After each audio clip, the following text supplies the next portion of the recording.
Good morning, everyone, and welcome to the Charity First Handicapping Challenge. And we are just so happy with the two guests we have. They're both so entertaining, energetic. I can't wait to get them to tell us who their picks are and tell us a little about themselves and what they're doing.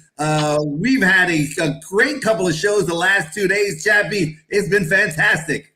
Yeah, our guests have been terrific. I mean, entertaining, tons of good information, some good rivalries going on. And I think our two guests today are going to live up to the hype as well. So it's been a terrific weekend. And really, the whole meet so far, we've had a great time and we've made some good money for Karma. Yeah, it's been fantastic. And speaking of fantastic, my guest today is Darwin Viscaya. He's fantastic, and he spent a fantastic day yesterday covering all the happenings over there at Gulfstream Park. It was great to see him. He was interviewing jockeys, trainers, just a plethora of work. He's moved his tack from New York to Miami. Welcome to the show, Darwin Viscaya. How you doing, sir? Thank you, George. Thank you, Chappie. Nice to meet you. It's for me very good.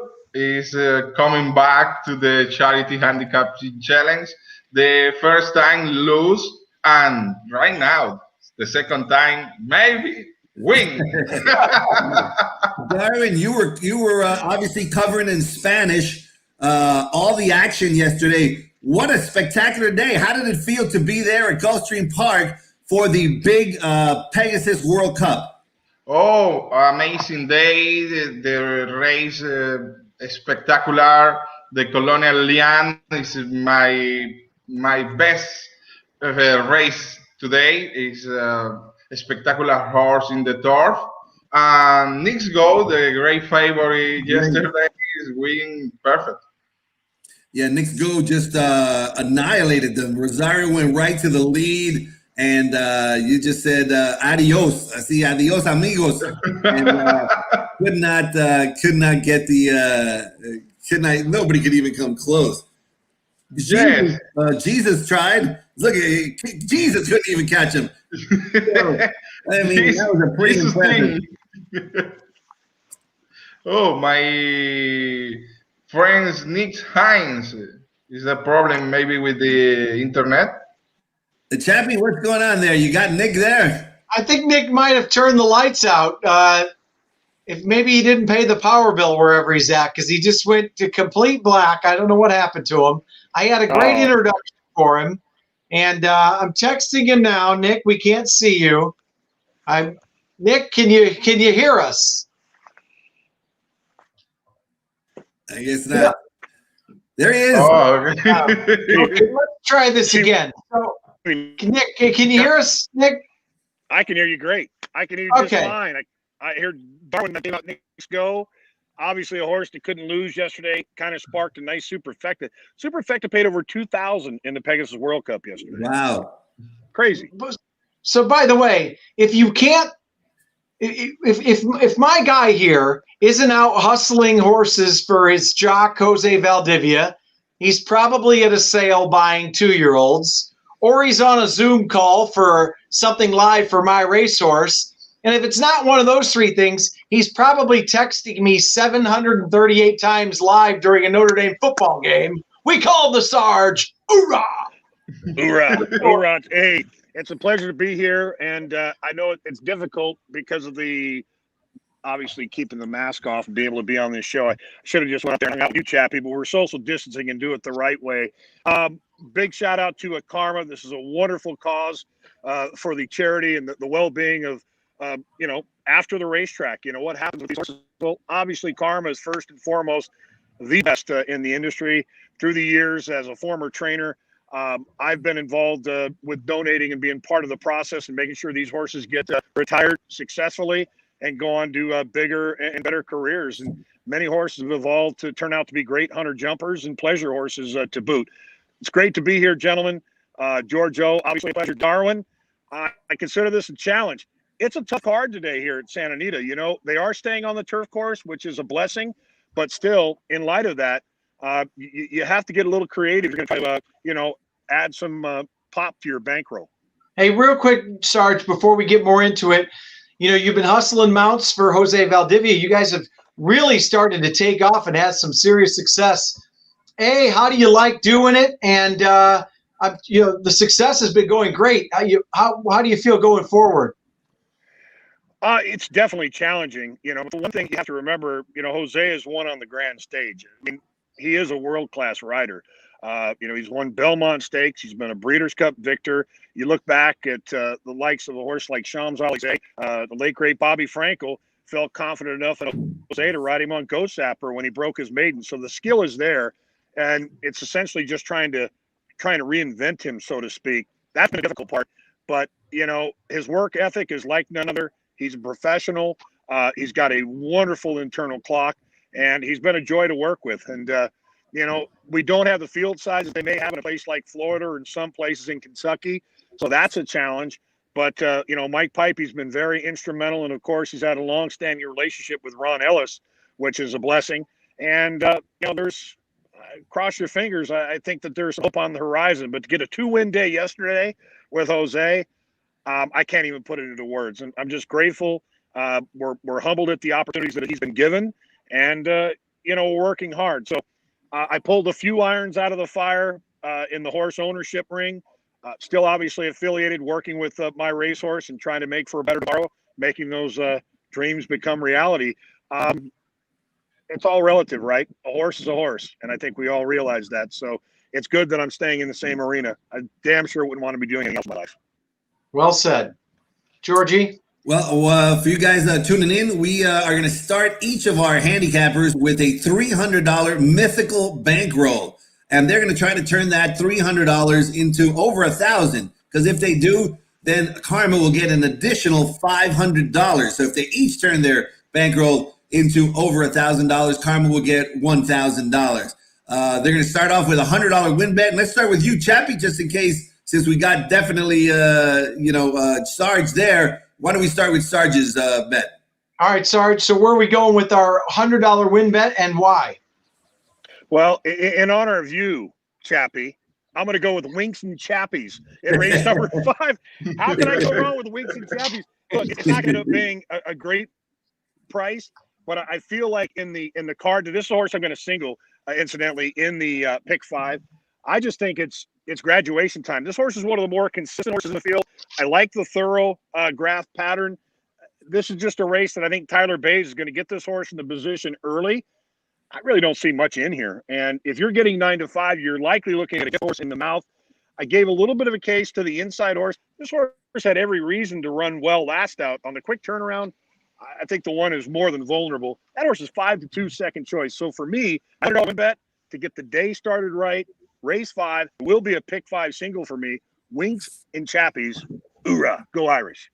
I like that. I was telling George and Darwin before you came on, the only reason I complained is they spelled it wrong. It's supposed to be Chappy, but right. I'll still take the $100 win bet. Let's get it home, George. I think I also said Winks and Chappies, like I'm winking.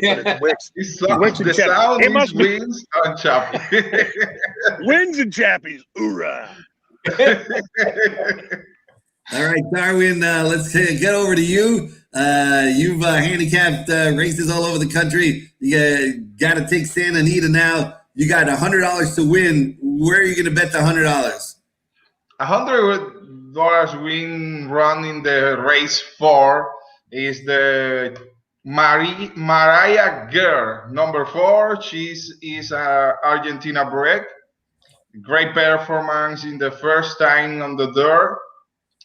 9 pounds less than rivals. For me, is the name George O. Best Bet Team today. All right, Mariah Girl, and definitely speaking of girls, Pfeiffer is certainly doing very, very well as a jockey. She won with this one last time. She's got super live mounts today, including Mr. Vargas in the big stakes race, the Clocker's Corner. And she has really come along in a colony that obviously the Sarge knows very well is packed with a bunch of talented jockeys from top to bottom. I mean, the jockey colony here in Southern California is spectacular. And Pfeiffer is certainly a good addition. She's been showing true grit, and she's going to be riding Mariah Girl to a victory, so we can get the jump on Sarge. And George, don't forget, and we were talking about this yesterday. Don't let that 9% fool you on trainer Doug O'Neill for Mariah Girl. Doug O'Neill is winning in bunches right now. I believe he won four races 2 days ago and 3 yesterday, something like that. He is red hot, so you got to take a look at everything that he's throwing out there right now. How about that, Sarge?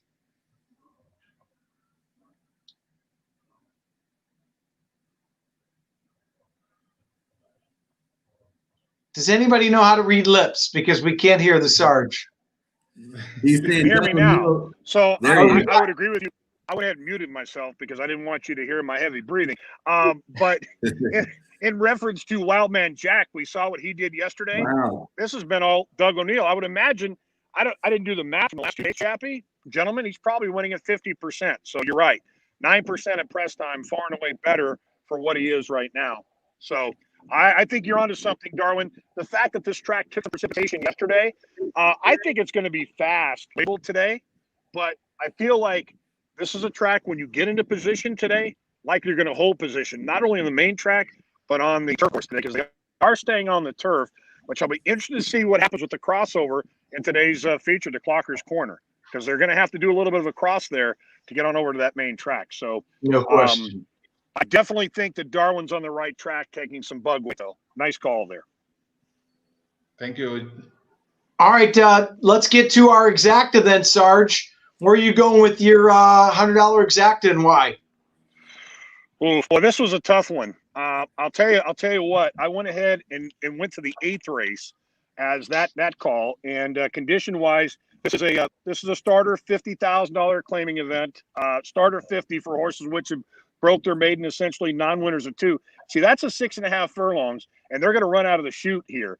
But I actually like a price in this race in Bad Beat. When you look at the thoroughgraph, this horse rates a very big opportunity here, and I like the fact that Abel Cedillo is riding. Although Maldonado, he did win last out, but Adam popped with a decent price the other day.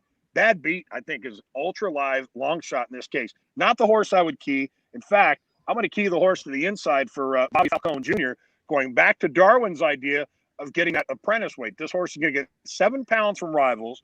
10 years drawn inside. The blinkers go on. First off to claim, this is a sunshine bonus opportunity. So I'll tell you how I'm going to play this, because I'm going to use quick finish underneath. This is a horse that likes to bite, but never swallows the hook. You with me? Quick finish? Yep. Quick finish is a perfect underneath horse. So if you're going to key this race, I probably, for all intents and purposes, should probably key the 6, but I like the 1 on top. So I'm going to play a $50 exacta, keying the 1 over the 2-6. I like tenure. I think this horse is going to get a nice trip.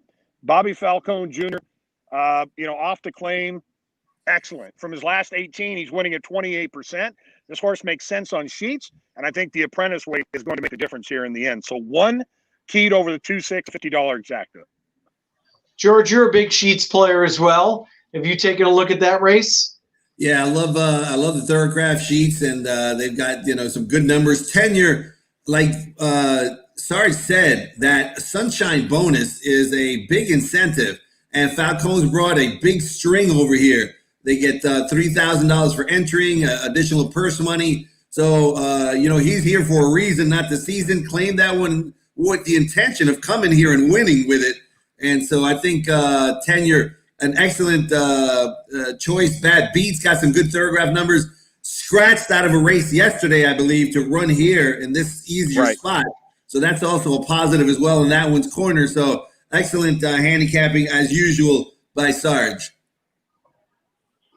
Thank you, sir. All right, we're going to move over to my man, Darwin. And Darwin, we got a lot of your fans on the you got JC Semprún, number 1. You got Axel Hernandez. Everybody apoyándote, hablando del español. Que venga Darwin, que vaya, que le ponga el látigo y venga Darwin. So, you got all the Hispanic community behind you. I know you got a big following. Let's see if we can follow you to an exacta win. You got $100 exacta to work with. Where are you going, when, why? Race three is the 1 mile in turf on turf. Number 3, Abyss. Avis, I guess. Abyss with Juan Hernandez, Dot O'Neill. No laces today. For me, is the superior horse in the race. Is the exacta with the number 1 Basil Flavor. Basil Flavor is maybe the closer in the race, and Abyss is the lead. For me, it's 3-1. 3-1 is the exacta in the third race. All right, $100 cold exacta. V's, who looks sensational, like you said, Doug O'Neill. He has a tendency to win in bunches and then maybe tail off and then come back and win in bunches. And right now, he's making all the right moves. This was dropping from maiden special weight to maiden claiming, which I think is the biggest drop in the game. He's got leading JJ Hernandez, leading jock aboard. So all signs point to Avis winning that. And Basil Flavor was really well regarded last time. A lot of the wise guys were all over Basil Flavor. Didn't really deliver, but with the drop back to 50, I think he's going to do just fine. All right, Chappie, over to you. All right, Sarge, we got the double coming up. Where are we going to go for your daily double, and why? Well, this is a really tough one because of the fact that with the turf racing intermixed with these races today, it's trying to assess how you think the turf course is going to play. The rails were listed at 20 feet. I'm assuming they're going to stay at 20 feet. My double is actually going to start in race number 6. That's our featured event of the day, Clocker's Corner, named in honor of Clocker's Corner, the meeting grounds of some of the storied great trainers and horsemen of Christmas past, and of course a tip of the cap to the great Bruce Headley, and may he rest in peace in the glory sky. Playing an exacta in the later race, this is the race where I thought we could catch a mid-card double. Personally, race 7, I'm going to take a huge swing on Madame Barbarian. I'm taking a swing in a sense that I'm going to key her on the back end of that rolling double. So we got a double, which will begin in race number 6. I'm going to use 2 horses here. And, I kind of went back and forth. I feel like we can catch a price because if you look at the morning line, Mr. Vargas, as much as I respect his effort last out, I'm not sure he's a grass horse. I mean, take into consideration what he did the last time on the dirt. He's 0 for 3 on grass with 1 second. So this is the perfect soft spot, but I think we can find some value. I'm playing a double. Real News, 3rd start back off the respite, 1st off the claim. Another sunshine bonus opportunity for trainer Peter Miller here. So Real News, I'm using the 4 and the 7, Strike Me Down. And while I look at Strike Me Down, I feel like that horse really appreciated the track last out. And you ask yourself, well, the horse ran well at Los Alamitos Racecourse. Why would you pick this horse coming back? I'll tell you why. Our Silver Oak is no slouch. A former stakes horse. He's earned plenty for trainer Jonathan Long, who now trains Billy Morey previously. But Strike Me Down, when you go back and you look at his races, he makes internal moves. I think he's going to absolutely love that 6 furlongs today on the grass. So my key is Madame Barbarian on the back end of a rolling double. I go 4, Real News, the 7, Strike Me Down, $50 double to the 1, Madame Barbarian. I just think she drops into an action spot. Nobody really likes to win there in racing 7. Those horses are flying business. I think she's overmatched. Eternal Endeavor hasn't won in how many years? And Billy Kay is unpredictable. Doritos Lemon's the only X factor. I think Umberto Spoli could have a big day today. Madame Barbarian is a key single for me also in the late pick 5. Hey, Sarge, real quick, as far as the turf course, now obviously, like you have talked about, we've gotten some moisture finally the last day or so, but especially with the rails out, how do you think this turf course is played? You kind of be up close and in the within 3 or 4 lengths of the lead. It doesn't seem to favor closers at this point. Do you think that'll change it all, or do you think that'll fit the profile going forward? You know what? As you know, the profile of this grass course, up until about a week or so ago before these rains came in, it was a speed-conducive course. I mean, the sprints, essentially, it looked like a merry-go-round race. You had to be in first flight. I think with the rain, it's going to get right back to where it was because over, like I say, last weekend, horses were actually starting to close on this turf course. I think that you get out there in place, it's going to be hard to get into the passing lane. That's just my 2 cents. And I think the experience tells us, gentlemen, when the rail's at 20 feet, usually means it's going to be a little tougher to make up the necessary ground. Short fields, and the difference is these riders know where each other is, and they might apply a little more pressure. But I think at the end of the day, I'm handicapping today with the likes of speed, primarily on the grass, and could be on the main track as well. I love it. Good information, Georgie. All right, let's go over to Darwin Viscaya, mi amigo. You got $100 in a daily double. Where are you going? One daily double straight. In the 5 race, number 4, with and Chappie. Tyler Bass and John Sadler is the favorite horse. And the 6 race, number 1, Mr. Vargas, is my daily double today. Mr. Vargas is the speed in the race. Number 1, maybe for me, is winner wire to wire today. All right, Mr. Vargas in the Clacker's Corner, the anchor leg of his daily double, starting with Wicks and Jeff Chappies. And Mr. Vargas, I got to say, Mr. Vargas is owned by JMS Stable.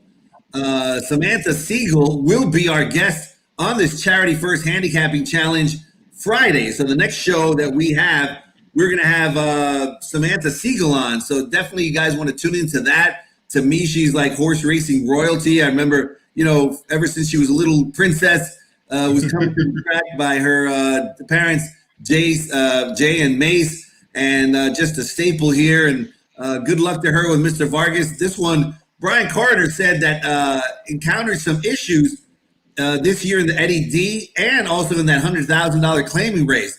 So if it wasn't for those, some problems, we're certainly going to put in a good effort and certainly demolished them at the Los Al. Has won in the grass as well, winning the Eddie D back in 2019. Winning the Green Flash handicap back at Del Mar in 2019 and with a stellar number. So this one is capable of throwing in some, if it encounters some problems, throwing in some bad races. But when this one throws in his best race, he's going to be very, very tough to catch. So Mr. Vargas with, again, Kiefer, another live mount. And I can't wait to see Samantha Siegel next week on this show as well. All right, it's tiebreaker time, Georgie. All right. So the only race they haven't picked is race 1 and 2. Race 1 has a bigger field. So you want to do the tiebreaker for race number 1. So, sure. So contestants, look at race number 1 while me and Chappie decide who goes first in this tiebreaker. So we're going to rock, paper, scissor it. Here we go. Ready? Rock. 1, 2, 3. You got it. Darwin, you go first. In the first race? Yes. Oh my God! In the first race is number 7, Noble Contessa. Noble Contessa for the tiebreaker. Chappie. Okay, so Sarge, just so you're aware, in case you guys are tied, it's just a head-to-head for the tiebreaker. So all you got to do is beat the 7. So who's your choice in race 1? All right, all I got to do is beat the 7. That should be simple enough, right? I would say I'm actually going to go to Quinny, the 2.